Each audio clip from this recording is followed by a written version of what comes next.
Siya ito is na pating life hack lang. Ito kasi nababaklas din. Yung ibang despo na ito, hindi nababaklas yun. Di ba alas wala na? Pain! Tapos meron na akong juice. Yan. May mga vapors talaga kayo. Sa mga vapors tampa na kasi meron silang mga ganito. Meron pa naman na ito. Gagawin niya na ito mga boys para maripilan niya ito. Nandito sa loob yung life hack. Ngayon tatanggalin niya siya. Ito plastic na to. Kabilaan. Matatanggal yan, no? Kaso medyo pahirap at lang. Tatanggalin niya siya. Ito na naman tayo eh. Pero ito, pag tumunog na to, matik na to. Pag once tumunog na to, patanggal niya na yung kabilaan kasi ito lang may naglalap eh. Ang kabilaan. A few moments later. So ito na mga boys, natanggal na natin yung isa na. Automatic agad matatanggal na yung isa.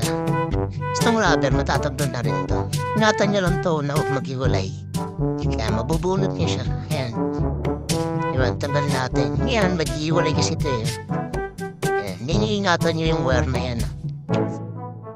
Kasi pinag-isipan mo talaga ito. Alam mo naman, yung mga utak na nakakagawa na ito. Tapos ito, ayan, yung nakita niyo yung dalawa na yan. Pwede niyan tanggalin. And, yun, takip. Diba? Yan, tanggal mo na. Tapos may kita mo, yan yung cotton. Yan, dyan na kayo pwede mag-refill. Snap. Ayan. Palawa kasi yan eh. Wala kayong ano niya, open siya. Kasi yung mag-refill na. Kita ng flavor pa ilagay niyo dito, okay lang. Sa mga beef user lang to na may mga juice diba? Kasi usually yung iba naman natuto lang agad dahil sa despo. Pero hindi sila marunong yung mga nauna pa ages, yung mga ano pang beef dati, diba? Ganyan, mga nakapag-try ng mga ganong mood dati na beef.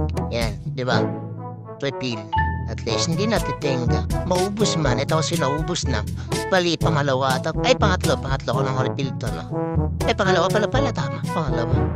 Kasi hinanap ko lang siya nung una. Kasi nung una dito kasi ako naglalagay sa harap. Pero mali yun. Patuklasan ko na dito. Siyan! Oh, di ba? Tapos mabalik niyo lang siya. Dapat yung ano niya, kung paano niyo siya pinapulas, ganyan siya babalik na.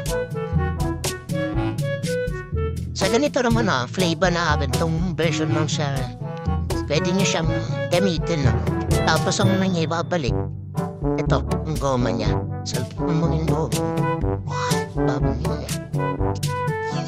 Yabang ganito. Ayan, pag nakatutok na siya sa tamang butas, ayan, natutok mo sa tamang butas, sama siya, yabang kabilaan. Ayan. Plug and play na lang naman to. Ayan. Tapos, yun, okay na. Tuds na ulit, pero dito kasi nag-0-0 siya, pero yung flavor niya, okay na.